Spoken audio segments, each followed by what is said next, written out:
How can somebody just play you like that? Sorry, the video stopped.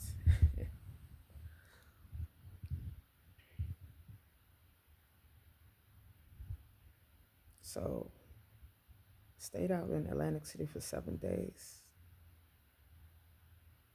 Called him once, tried to FaceTime him. He tried to hurry up and get off the phone. And it was like, okay.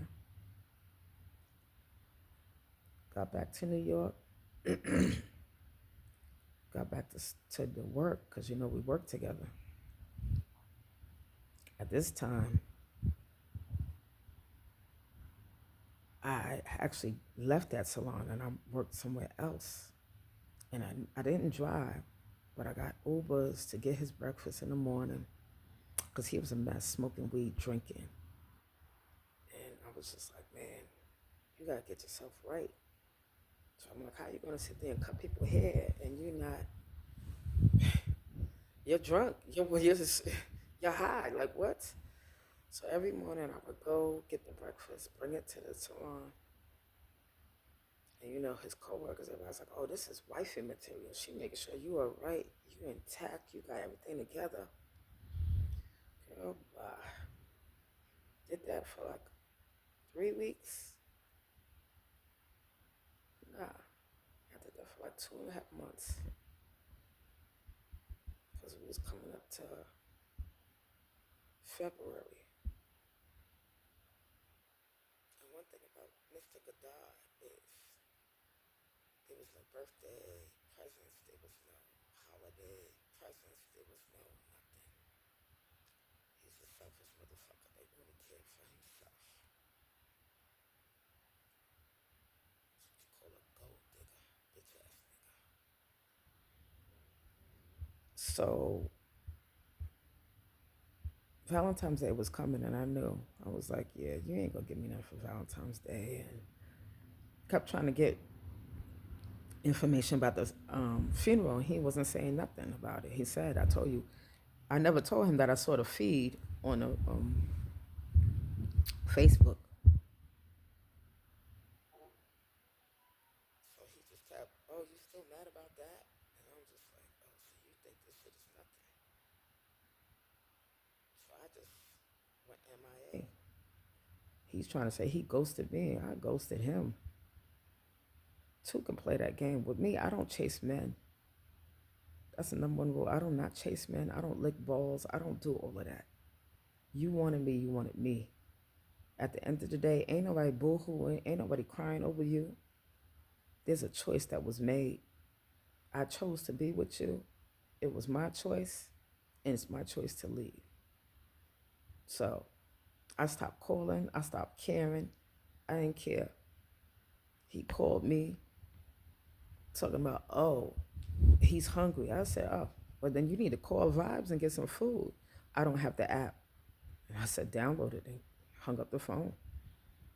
So then he started trying to do drive-bys at the salon, and oh, I'm taking you this. I said, you ain't taking me nowhere. Or I'm gonna give you a ride home. For what? I have the Uber. That's what Uber's for. So this went on for how long? But I never went back, and he was upset. Said I didn't care. Ended up blocking him. I believe it was like for 2 years almost. All of a sudden I get a phone call early in the morning, 9 o'clock, and I thought it was a customer, so I let it go into voicemail. So by the time I got to the salon at 9, I said, oh yeah, there's a voicemail. Maybe it's an appointment. Let me look. Voicemail's like, it's me. I I need to talk to you. Please call me. So I'm like, it's me. I'm thinking it's a male customer. I had to put the phone number in the database phone book to find out, oh, it's Polo. So the only thing I could think of was two things. His mother died, because that's the only way that I'll probably get any kind of recognition, because that was another thing. He's a mama's boy, and his mother was first for everything, no matter what. He never really pick me up. Like when I left that salon, he didn't pick me up. He didn't drop me. And he's always near, close by where I worked. And we both were workaholics. So we were both early birds. He could always come pick me up and drop me off. It'd be a rainy day. He'd be like, "Oh, text me when you get home." It'd be snow outside. "Oh, text me when you get home." I'm like, "I'm about to go to the hair show. Text me when you get to the airport." Meanwhile, his mother had to go to the airport in Jersey. He made sure he got up 3 o'clock in the morning to go drive her. And I was just like, wow, okay. I was just a meal ticket. Looking at it now. Freaking gold digger. But anyway, I ended up calling him. Well, I said it was two things why he called me. Either his mother died and I was next to be on the throne because he worshipped his mother like that was his girlfriend, the only thing he couldn't fuck her. And that's the only reason for that, or that he was trying to get back with me. So I said, let me call him because I know if his mother died, I know he was in a world of trouble and he was a mess. And I was just like, let me, because the way he sounded on the phone, he sounded down. So I called him. He was like, he moved. He was trying to tell me that he moved to Georgia, and I stopped calling him. I stopped contact. I said, yeah, you didn't care about me. I was never invited to the funeral, and he still kept avoiding the funeral and everything else. He wanted to apologize. He know he didn't treat me right, and he wanted to make it up to me. Of course, he called me like a week before my birthday, May 29th. My birthday is Memorial Weekend. Nobody ever remembers my birthday because it's Memorial Weekend. Everything's so always expensive, so I really never cared about going anywhere because everything's like 3 times what it's supposed to be. So I never liked to go anywhere. Um, Everybody always went, away or something like that. So by the time they remembered, it was June when they got back, and I'm like, my birthday's done. But long story short, I didn't have much friends either. And for the long time that I was with him, it was never one birthday that he said happy birthday. It was never one Mother's Day that he said happy Mother's Day. Because he said, I'm not the mother of his kids, or I'm not his mother. So I'm like, wow, okay. But yet for his birthday, he always wanted something. Always, what you get me? Or Father's Day. Selfish motherfucker. That's all I got to say. But he kept pleading with me, saying that he's coming to New York and he want to see me and da da da da. And I was like, whatever. I don't want to be with you. I'm good. We had so much time, fun. We did have fun in the beginning. We clicked. We were friends before it was anything. But from that funeral, my intuition is always right. I always stood my ground. Long story short, he came up here. He drove from Atlanta to up here. And when he drove up here, the first pit stop he came was to see me. That was crazy because I was always last on the list. Whenever Mr. Anthony came to see me, Mr. Polo the barber, it was always 3 o'clock, 12 o'clock, 1 o'clock in the morning. I call that booty calls. Like you did everything you need to do during the day, and now I'm the last on your list. And I always would complain, da da da da. He's like, no, it's just I had so much to do. This time, he got here. Yeah, it was around like the same time, but he came straight off the highway. And it was like, wow, really? So now he's sitting here trying to propose and saying he want to be with me, he want to marry me. I was the one that got away, and he realized what the relationship was. And I'm sitting here looking at him like, nigga, please. So I'm just looking at him. I ain't say nothing. I was just like, So how was the ride? How's your son? How's everybody? What's going on? What's in Atlanta? He wanted me to come down to Atlanta. He was going to give me a key, and everything's going to be nice. He want to show me around. He want to do all of this stuff. But, That's what I forgot to tell y'all. When he called me, he wanted me to fly down. Mr. Anthony's a cheap ass motherfucker that don't pay for shit, want everything done for him. And I was just like, if he ain't telling me that he paying for the trip, I ain't going. And the number one thing he was saying, he was going to take me somewhere for my birthday. He didn't even know it was my birthday. I just said, you just happened to call a week before my birthday, and I do have time off. He's like, oh, so come down to Atlanta so I can show you around. I can celebrate your birthday. And I was like, you was with me. You never celebrated one birthday with me. So why would I come down there to celebrate a birthday with you? You're not offering to pay anything. So what am I coming down there for? Oh, but I'm a cook. I'm going to do this. I'm going to do that. I'm going to this. It's like, no. I'd rather spend time with myself. So when he finally got up here, we went to eat. We went to the strip joint. We went to a whole bunch of places. But long story short, like I said, he's trying to propose and do all of this. And I was just like, there's no ring. Never saw a ring. And just was looking at him. So as I was talking to my male clients, they was like, nah, a man thinks different. And, you know, when his time comes that he want to get married, he knows what he wants. And da-da-da. If I don't make a decision, he's just going to go in his Rolodex and look for the next number and get married to the next thing. And I'm just like, well, I don't know. So long story short, we playing it out. It's like 2 or 3 weeks past. This nigga tried to put me into a threesome. And I was just like, I don't want to go to no threesome. What? I'm like, when I was with you, I didn't want to do it. So why would I do it now? I was like, ugh. So that was just sour. Kept telling him no.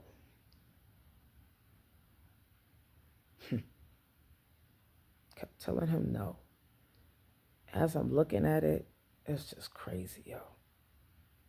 I just couldn't understand what he was coming back around for. Time went on. I realized that stuff was going crazy. The only reason why he came back too was because I had a salon now. Before I didn't have a salon, I was working at salons renting chairs, but I had finally opened my own salon. I had staff. So I was like, I know he's probably coming because he see I have money. And I was taking care of him, so he thought I was going to take care of him, which it didn't happen. Long story short, because I kept saying no, I was getting him upset. And funny things started going on in the salon.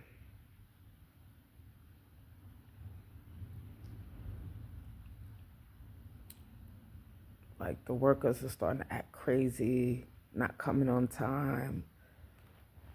Clients, it was just turmoil. Stuff was going on, and I was just wondering, why is all of this happening now? Long story short, this motherfucker was a warlock from a cult. I didn't know that all this time he was ciphering my energy, and that the more and more I said no, the more and more he was depleting, and he needed to reload. And whatever he had siphoned and was running out, he needed more. And I kept saying no. And the way that these vampires cipher energy is through sex, or from me getting angry, and, you know, but I wasn't doing none of that.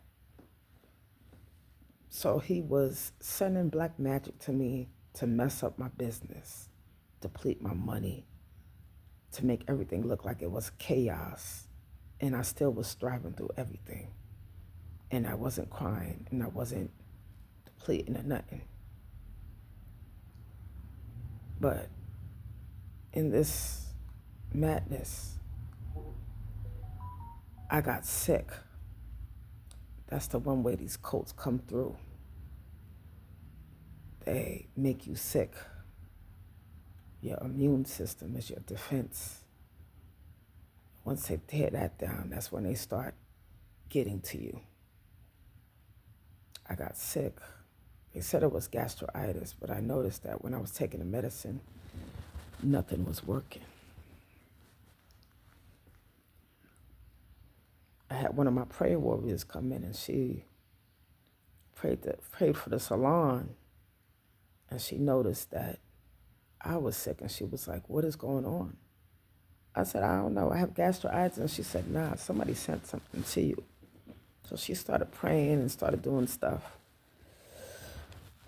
But I had another prayer warrior come in, and she said, "We're going to have a 7-day pray extravaganza." So for 7 nights we prayed. By the 7th day, it ceased. I had no pain, nothing. And I was like, that's weird. But I was like, okay. But through it all, the business was just shaky. Everything was going up and down, up and down. And I was getting weak, but I was still working because I was like, I can't stay home. My stomach hurt. When I walk around, it's not that bad. And it was just crazy. And he kept coming around. We were still talking off and on, going on dates and doing stupid stuff. But I still was like, nah, I don't want to be with you. And he was just upset, like highly upset. But I never knew he was a warlock for a cult. I don't think he was when I first met him. I think it was after the 3-year gap that I left him. That's when he got involved with all that crap. And he was trying to recruit me into it, but it didn't work. It backfired. But they kept doing black magic, coming after me and my business,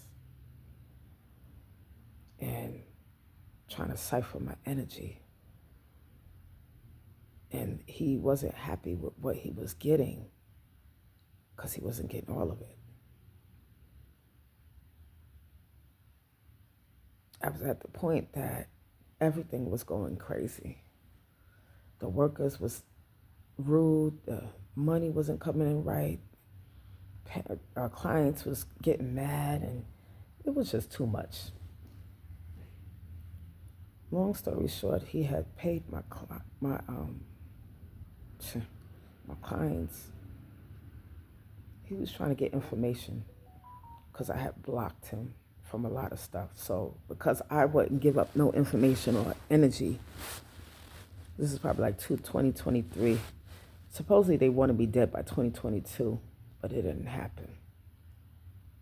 That's when God intervened.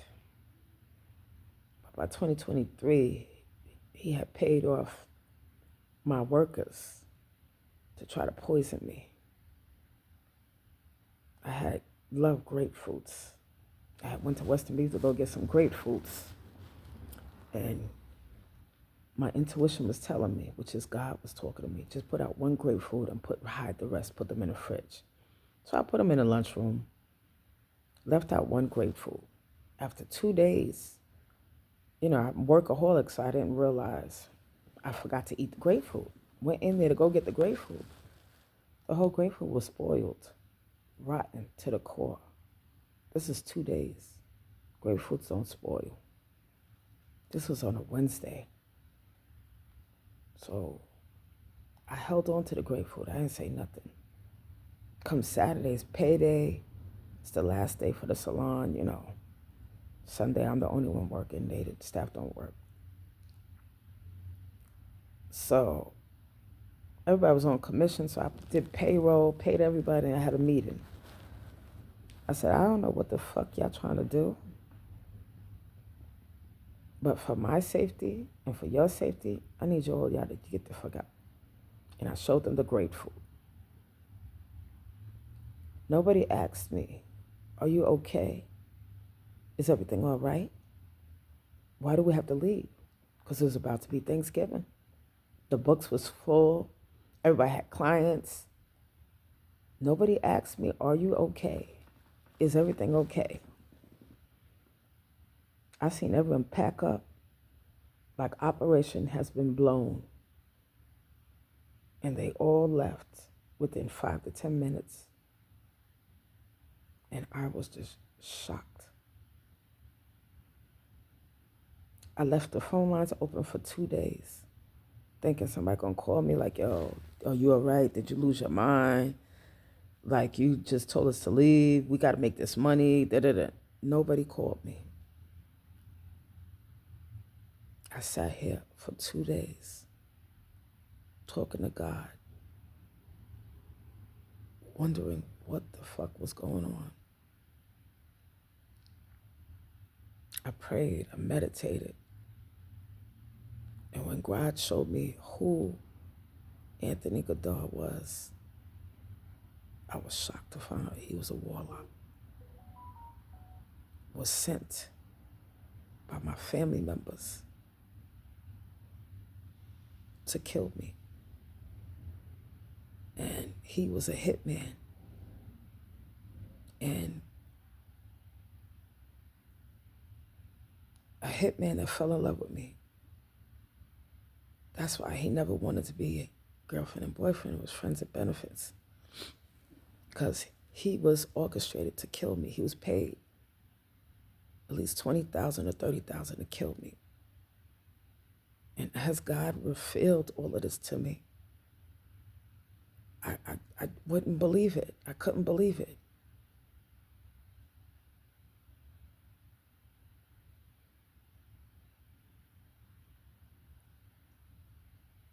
But when the co-workers tried to orchestrate to kill me, I realized something is going on.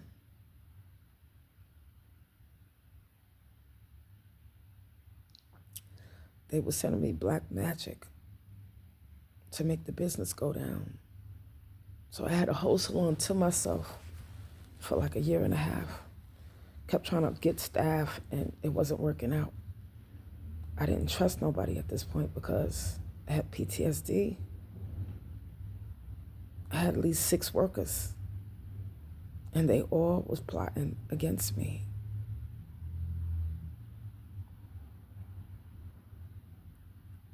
At this point, it was just me and God. When God revealed to me what was going on, I only thought white people did cults. I was like, I'm on Merrick Boulevard in Merrick Boulevard in Queens. What? Black people cult? What?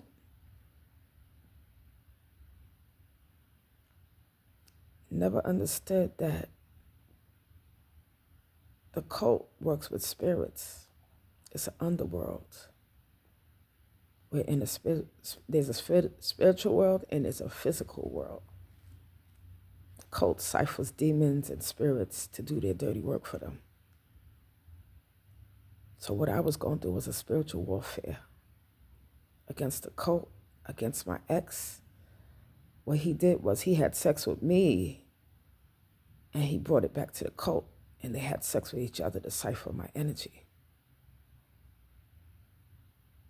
So when they got a taste of my energy, it was just so high quality that they all wanted it. So I had a whole cult come after me. By this time now, my face froze with Bell's palsy, they call it. But I believe it was from all the magic that they were sending me. They even had the government on it, the whole neighborhood, everybody. They were trying to kill me to get what was mine. Through it all, I chose to stick with God. I'm not supposed to be here. God has given me another chance. They were trying to kill me. They're still trying to kill me. They're still trying to send blood sacrifice and magic. But it has not killed me. And they don't understand why, because it worked on so many over ones. So many other people have died, and I'm still here. I'm here because of the grace of God. I chose to give my life up to God. I chose to be with God all the way. I am an oracle. I do nothing but give the truth. I'm telling my story because y'all people thinking that the world, these celebrities are the only ones that have cults. And I'm telling you right now, it's not. It's not the Illuminati. It's not the third degree Masons. It's the churches that y'all in right now. Every denomination has them. People worship the God during the day and they worship the devil during the night. It could be people from the bodega, family members, friends, bosses, aunts, uncles, customers.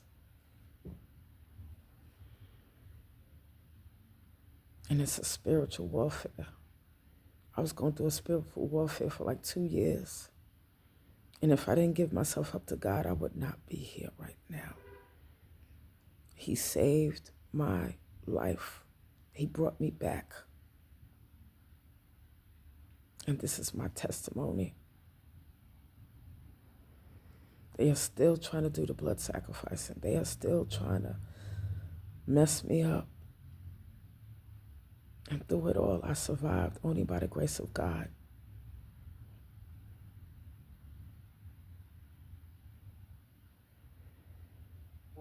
They walk and talk like they normal human beings, that they love you, and they don't. They just trying to cipher your energy. They just trying to kill you.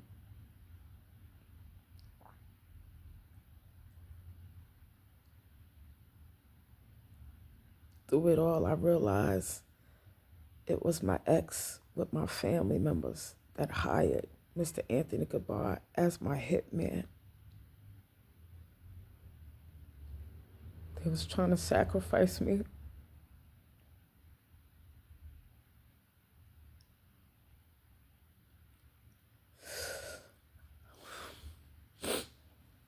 My whole life has been orchestrated. What school I went to, where I lived at, everybody was in on it. Everyone has been ciphering my energy for like 50 years.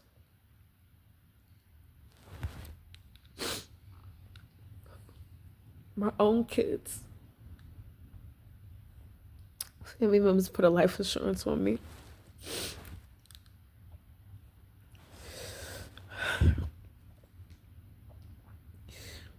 And the plan was to kill me and collect money from the life insurances.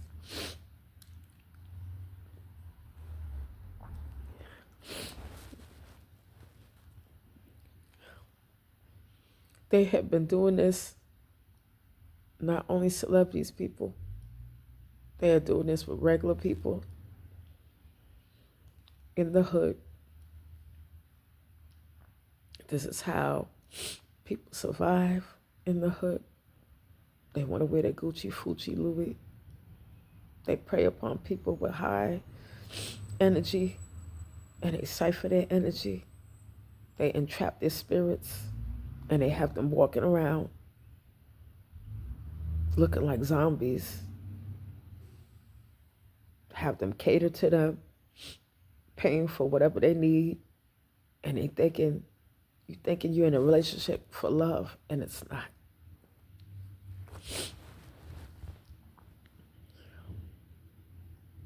It's not.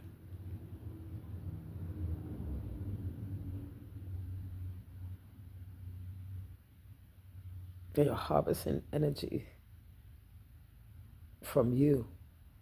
And you think it's just sex. No, it could be just an argument that you have. They siphoning your energy. It could be a disagreement. They're siphoning your energy. It could be little things. They just do it on purpose to piss you off, to just siphon your energy. And all this time I'm thinking this man loved me and this. No, he don't love me. He never said he loved me, but it's like we just clicked. And the reason why we clicked was my ex-lover that I had dumped for 20 years. The baby daddy schooled him on everything that I liked. I didn't know they all was part of the cult. The baby daddy was just a handler. He was siphoning my energy all that time. And I was just working like a slave, paying bills, and having an empty vessel called my baby daddy there.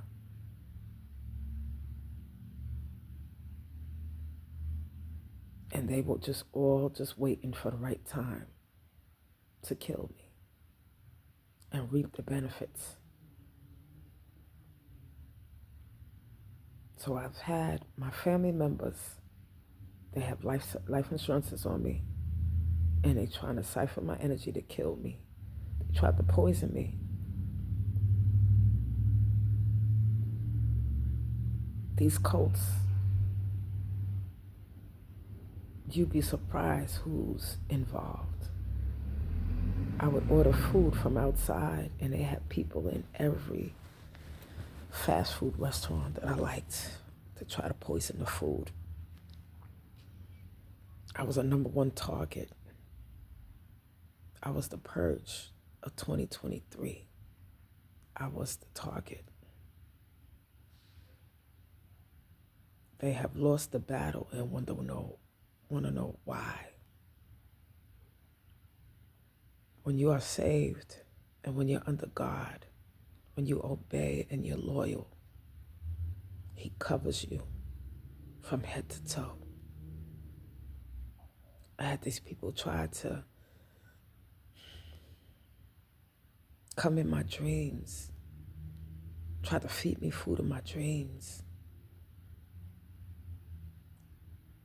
I had to try to make me commit suicide. I had to try so hard to make me struggle, to make me feel like I was shit, that I didn't want to live. The ex-lover tried to act like he was with somebody and make me jealous. It was just ridiculous. And these are the tactics that they use to make people offset themselves, off themselves. And people are running around committing suicide, not realizing it's in the mind. These cults, we are all built with powers, intuition, psychic, seers. We can do all of that stuff. But we've been dumbed down in this world to think that it's evil, it's devil, it's this, it's that. Secret societies have the books, they have the legends, they got the everything to show you how to do it. That's all the secret society is. That's what the secret is. They have powers. And they're using it against the civilians that don't know, the ones that go to church and thinking it's godly and this and that. Meanwhile, we have nothing. The churches are not telling us how to fight these battles. That all you got to do is surrender yourself to God. You don't need no church. You don't need no pastor. You don't need nobody to pray over you. You just surrender yourself to God and ask Him to fight your battles, and He will fight your battles. We have power in our words. We have power. But we have given up our power because of these churches, the false doctrines, and we need to wake up. I am an oracle. I speak nothing but the truth. These people are killing people every day. They are siphoning energy for their luxury. That's how they live in. These celebrities are doing it in the concerts. That's why they have the concerts to siphon out energy. They do it in the football. They do it on the TV. They have the fear tactics, the Cove, the 911, the World Trade, the shootouts, the anger, the violence is orchestrated so that they could cipher the energy. Pay attention. Halloween is the worst of all. That's when they cipher all the spirits that come to the earth and cipher energy, cipher spirits. They do seances, they do blood sacrifices, they do spells, they do hexes. It's all real. I am a walking evidence of it. By me coming online, they don't want me to come online, but it's out. They have secret societies everywhere. It's in every religion.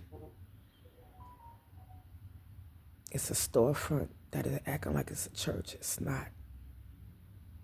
It is secret societies ciphering our energy. Their tactics is to get life insurances out on people and take their lives. And that's how they live off with their luxury.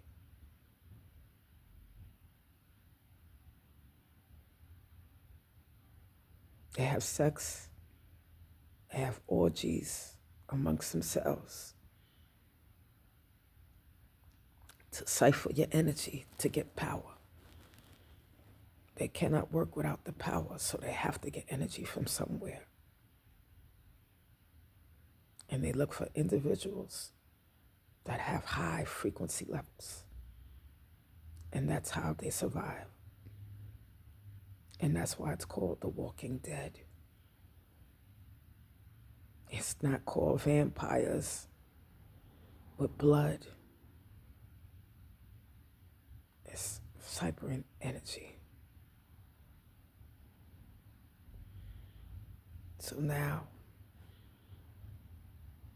Mr. Lamar and Mr. Anthony, it was so bad that they slept with each other to cipher my energy. When God showed me that, I thought I was going crazy. But then when I realized they are all part of the cult, they're all swingers. That's why you look at all these celebrities and they stick with the same people. And why would they have a baby with this one and the other celebrity have a baby with this one? Because they all in the same pot stirring. They all ciphering the same energy. They say in the same cult. They all have the same STDs because they all fucking each other. They all got the same herpes, the same curse that God gave them because they ain't supposed to be doing this. They ciphering demons to come after the anointed ones, the ones that serve God. So this is a warning. Just because family members say they family members don't mean they family members. I was stolen at birth. I was switched in the hospital. These people have been acting like they were my parents and they wasn't.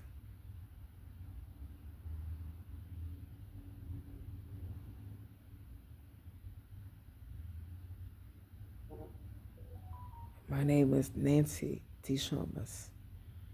I am from New York, Queens, Merrick Boulevard.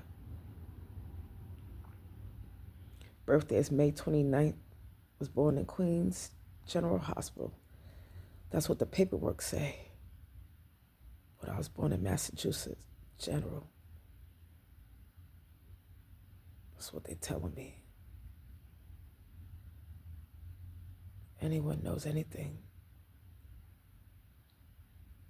please email me, DM me. I'm trying to find out who the hell